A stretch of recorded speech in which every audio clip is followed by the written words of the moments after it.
vous devez vous arranger à le faire. Si vous voulez être béni, parce que les décisions que vous prenez aujourd'hui, c'est ce qui montre que vous serez dominé.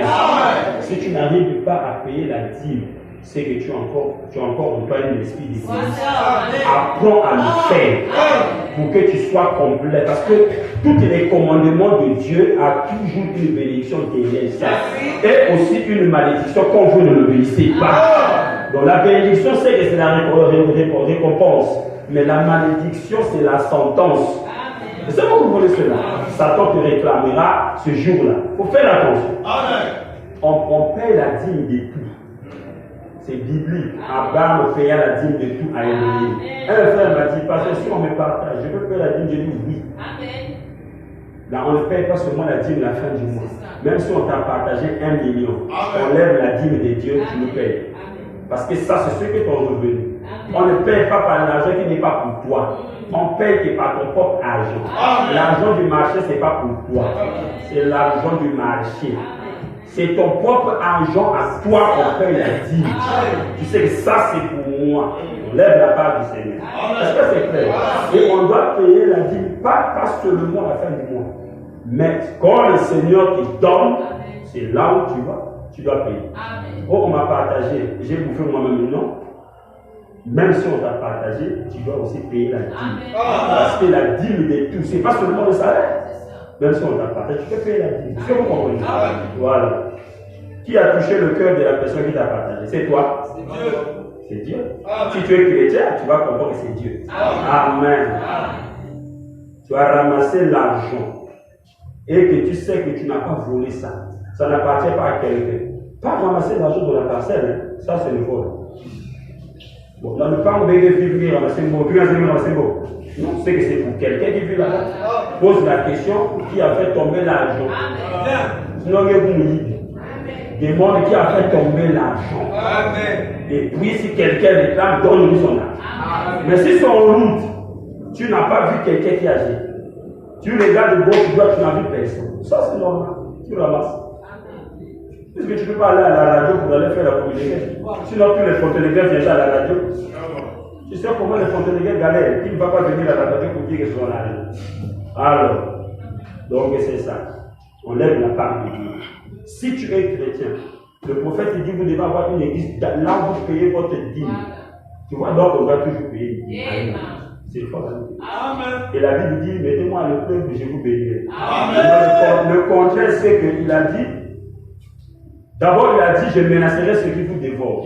Maintenant, le contraire, c'est que quand vous ne lui mettez pas le feu, il ne menacera pas les esprits qui dévorent vos biens.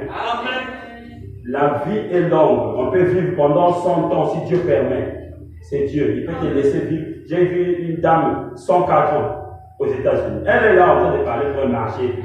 Dieu peut permettre de vivre longtemps. C'est Dieu. Tout dépend de sa souveraineté. Mais on la prépare. Ce que tu seras demain, c'est la décision que tu as prise aujourd'hui. Si c'est une mauvaise décision, demain tu ne seras pas une bonne personne. Parce que si tu as creusé le trou, demain tu tomberas toi-même dans ce trou-là. C'est pas ça? Comment on appelle ça? Les Aman avaient arrangé, on appelle ça comment? Le truc qu'on fait pondre les gens là. En français, c'est quoi? Vous les Français, moi je suis Congolais, jaune. Le truc qu'on cloche pour pondre quelqu'un là, c'est quoi?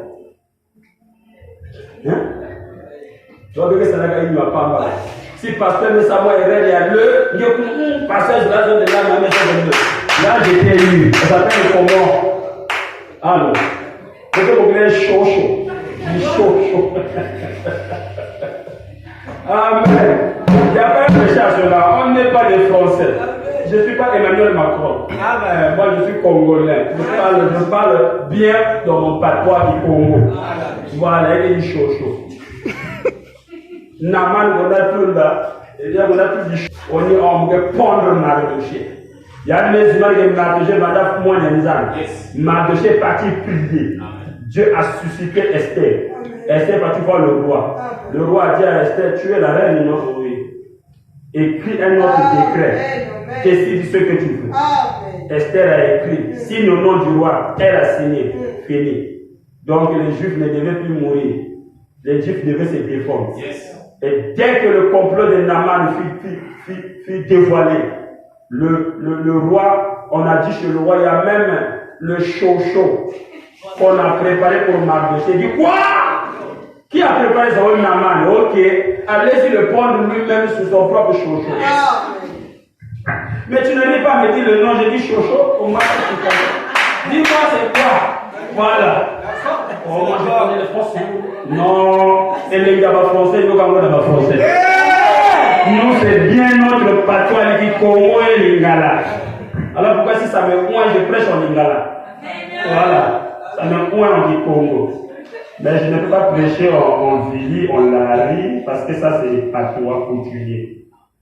Or que le Congo, on écoute ça nous tous. Est-ce que c'est clair, mon frère?